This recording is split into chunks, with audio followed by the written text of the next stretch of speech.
certainly from everybody's perspective. But it was intriguing to note how people, there was the word they kept using here, pivoted. So they pivoted using either the strengths of what they did before the Gold Cup Days racing.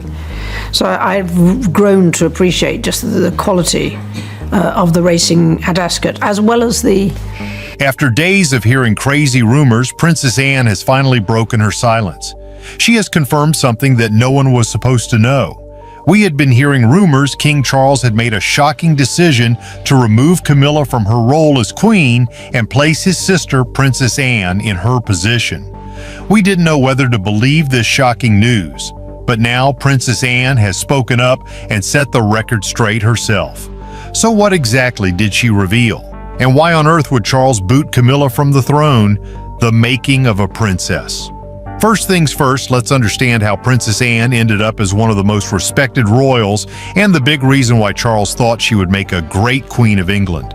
Princess Anne was born on August 15, 1950 at Clarence House. From the moment she took her first breath, royal life was her reality, complete with grand traditions and enormous expectations. Her mother, Princess Elizabeth, was not yet the queen when Anne was born, but trust me, everyone knew it would not be long. Sure enough, in 1952, Elizabeth became Queen Elizabeth II, and just like that, Anne's future was set.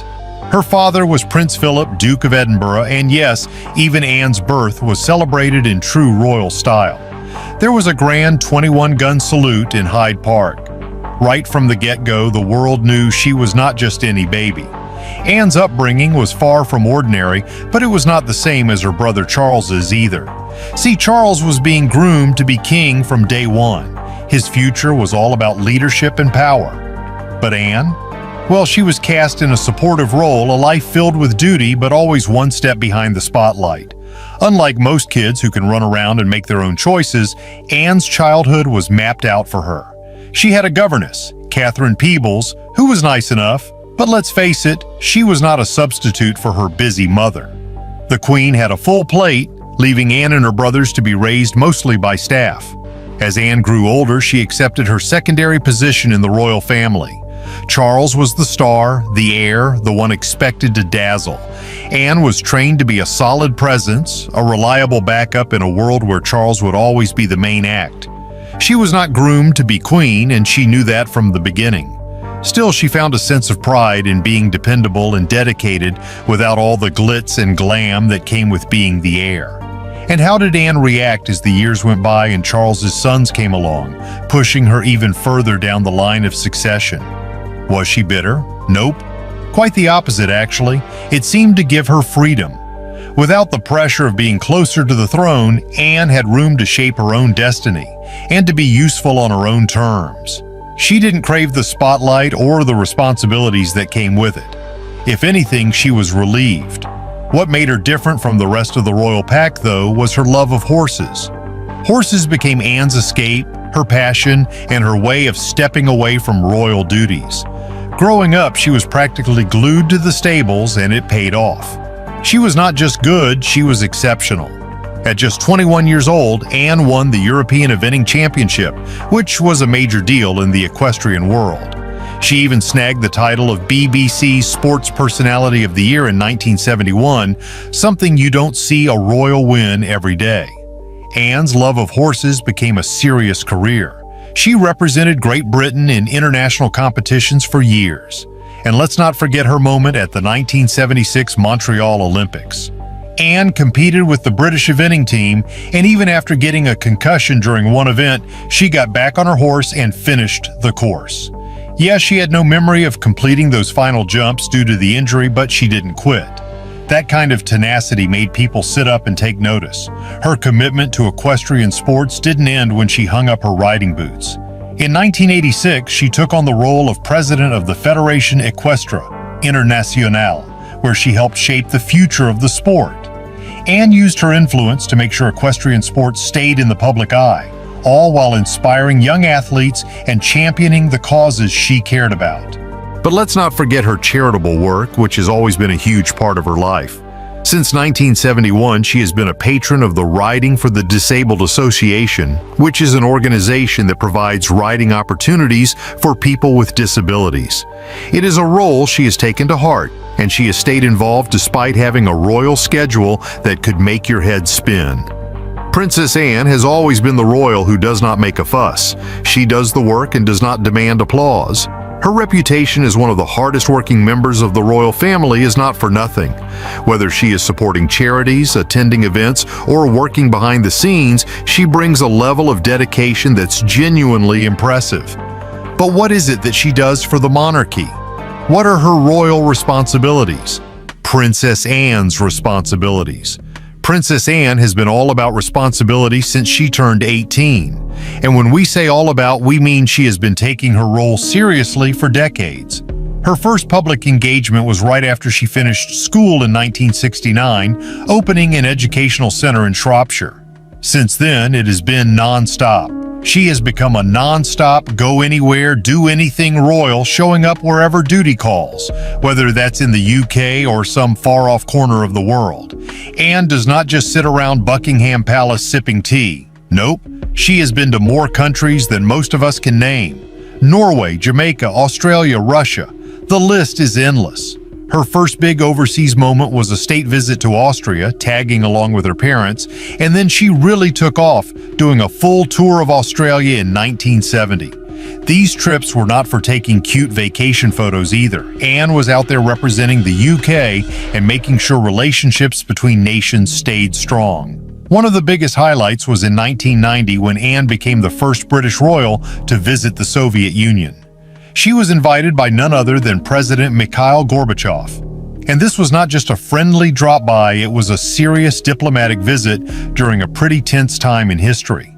Years later, in 2016, she went back to Russia to mark the 75th anniversary of Operation Dervish, proving that she does not forget important moments or people. But international visits are not all she is known for. Anne has a big heart when it comes to charity work, too. Let's talk about Save the Children, one of her biggest causes. Anne got involved back in 1970 and has stuck with it ever since, first as president and later as patron. But don't think she is just showing up for fancy dinners. Anne has traveled to Bangladesh, South Africa, Mozambique, you name it, to get a first-hand look at how the charity is making a difference. People have noticed too. In fact, in 1990, Kenneth Kaunda, the president of Zambia, nominated her for the Nobel Peace Prize. And she earned it, not because she is a royal, but because she is genuinely committed to helping children around the world. If you think one charity is enough to keep her busy, think again. Anne supports over 200 charities and organizations. Yes, you heard that right. Healthcare is one area she is passionate about. She is the Commandant-in-Chief of St. John Ambulance, making sure emergency medical care is top-notch. Plus, she is involved with the Royal College of Midwives, the Royal College of Emergency Medicine, and Magpus Air Ambulance. Basically, if it involves saving lives, Anne is in. Anne does not stop at healthcare, though. She cares about education, too. Since 1981, she has been the Chancellor of the University of London, taking over from her grandmother, the Queen Mother. Then, in 2011, she became Chancellor of the University of Edinburgh, a role she inherited from her father, Prince Philip. Here, Anne actively promotes higher education and goes to academic events. She is always supporting new learning opportunities and making sure education stays a top priority. Now, if you think she is resting on her laurels with just a few titles, think again. In 2007, Anne became the Grand Master of the Royal Victorian Order, stepping into a role her grandmother once held. And she has taken on roles her father used to have, like President of the Royal Society of Arts and Master of the Corporation of Trinity House. It is pretty clear she is ready to lead whenever needed and keep British traditions alive. And yet, even with all those responsibilities, Anne somehow manages to be the most hard-working royal around. In 2017, she outperformed everyone in the family, even Queen Elizabeth, by doing the highest number of engagements. When people say she is the hardest-working royal, they are not exaggerating. She shows up everywhere, all the time, no complaints, no fuss. Anne's dedication was on full display in 2022 when Queen Elizabeth II passed away. In a historic move, Anne became the first woman to participate in the Vigil of the Princes. She stood guard by her mother's coffin at St. Giles Cathedral in Edinburgh and later in Westminster Hall. It was a powerful moment and showed her deep sense of duty to both her family and the crown. Her charity work is as diverse as it gets. Anne's involved with Mercy Ships, which runs hospital ships that provide medical care to developing countries. And she is also a patron of women in science and engineering. Here she encourages women to break into fields where they are underrepresented, like science and construction. Anne's not just making empty promises. She is actively pushing for real change and opening doors for women wherever she can. Anne's reputation is something to admire.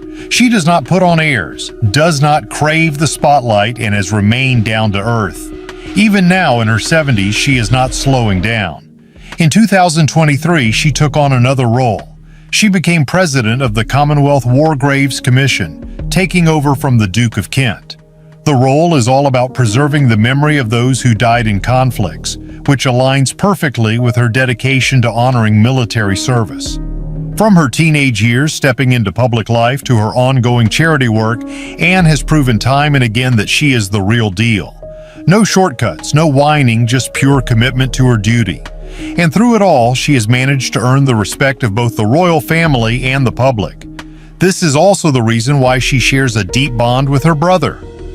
Charles and Anne's relationship. Princess Anne and King Charles have a bond that has lasted through all the drama and duty of royal life. Even with the weight of the crown looming over Charles and Anne's relentless charity work, their connection has always been strong. And it makes sense when you look at their early years. It is clear why. With only 21 months between them, they were practically glued together as kids. When your parents are the future Queen and Prince Philip, you get used to seeing them off doing official royal duties. So, Charles and Anne had each other. Growing up in Buckingham Palace, they were more than just siblings, they were each other's closest confidants. They would find ways to enjoy childhood while the world watched, but their paths were always going to be different. Charles was raised with the pressure of one day becoming king, while Anne carved out her own role. Yet, despite the differences, there is no denying their shared experiences shaped an unbreakable bond. One thing that has always brought them together is their love of horses. Thanks to their mother, Queen Elizabeth II, both Charles and Anne were horse lovers from a young age. They spent hours riding together, and horses became a shared passion that remained even as they grew up. They are still seen enjoying equestrian events, whether it is at polo matches or supporting horse charities. It is one of the few ways they escape the chaos of royal duties and find joy. And then there is gardening, which played a part in their bond as well. As kids, they worked on a small vegetable patch at Buckingham Palace. Charles took this hobby to new heights. He transformed the gardens at Highgrove House into a masterpiece and even designed a Chelsea flower show garden.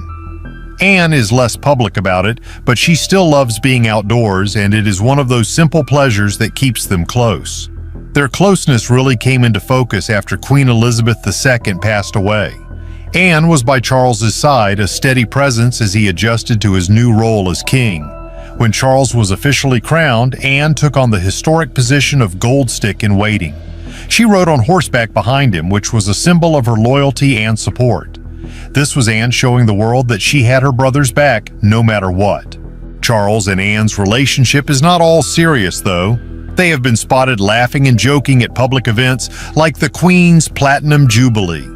Even in the most formal settings, they find ways to have fun together.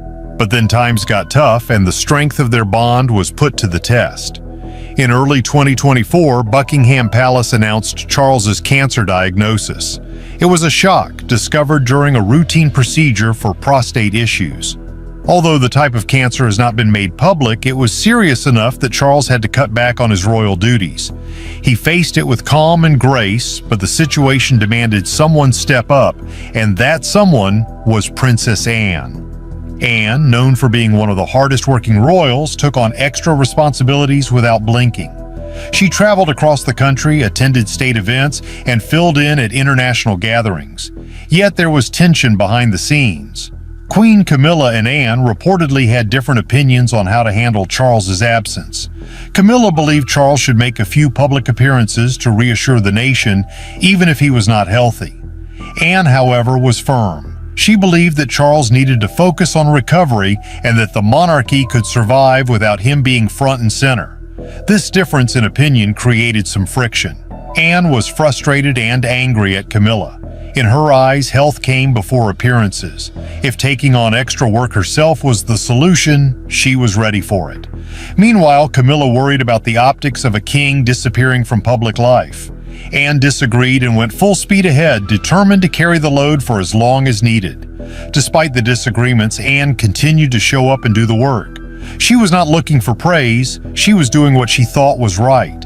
As Charles's health slowly improved, he began to ease back into his duties. And now he has decided to make one of the biggest decisions for the monarchy. Anne speaks out. We have been hearing rumors recently that King Charles might be considering replacing Queen Camilla with Princess Anne. Yes, you heard that right. The talk is that Anne's unwavering support during Charles's recent health crisis left such an impression that he is rethinking the monarchy's future. So why all the gossip? It started when insiders claimed Anne had hinted at some tension between her and Camilla.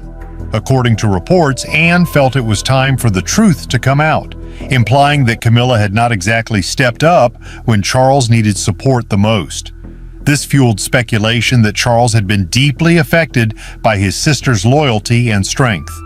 This made him reconsider the best person to stand by his side as the monarchy faces its next chapter.